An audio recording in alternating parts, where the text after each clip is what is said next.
Hai, selamat datang di kelas Burima. Kali ini kita akan belajar memahami berita. Apa saja unsur-unsur pembangun berita? Oke, langsung saja kita mulai.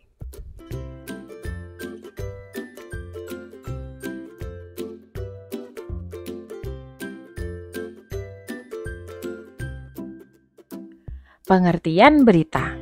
Teks berita merupakan sebuah teks yang berisi informasi suatu kejadian-kejadian atau peristiwa. Di masa ini tentu saja kita mudah sekali menemukan berita.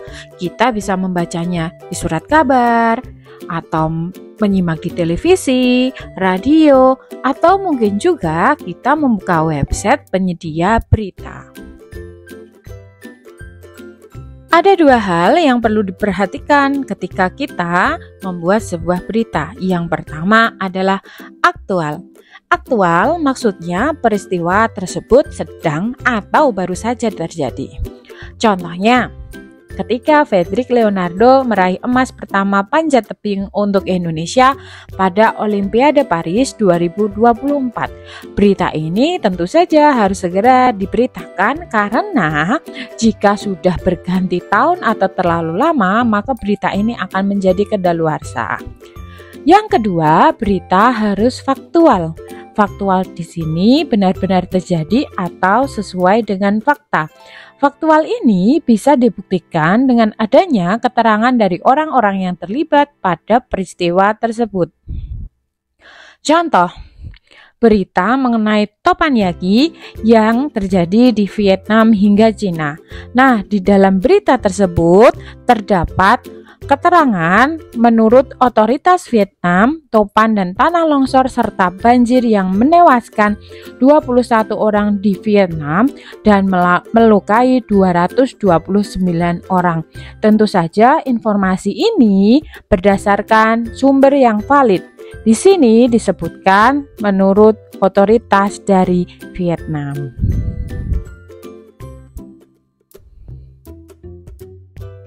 Selanjutnya adalah unsur-unsur pembangun teks berita.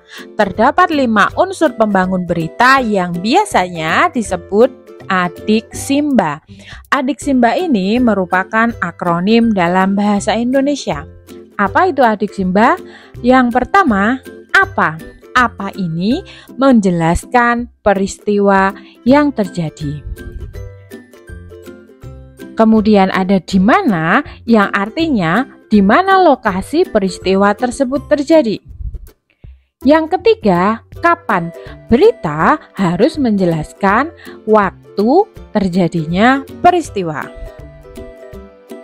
Selanjutnya adalah siapa. Di dalam berita harus dijelaskan orang-orang yang terlibat dalam peristiwa tersebut. Bisa saja pelaku, korban, atau saksi mata. Yang kelima, mengapa? Mengapa di sini maksudnya adalah jawaban dari penyebab, alasan, atau latar belakang peristiwa dalam berita. Yang terakhir adalah bagaimana.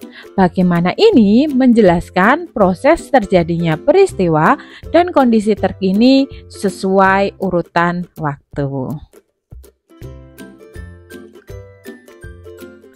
Nah, itu tadi penjelasan mengenai berita dan unsur-unsur apa saja yang harus ada di dalam berita. Saya harap kalian semakin paham. Oke, terima kasih. Saya rasa cukup. Sampai ketemu di materi selanjutnya yang pasti lebih menarik. Sampai jumpa.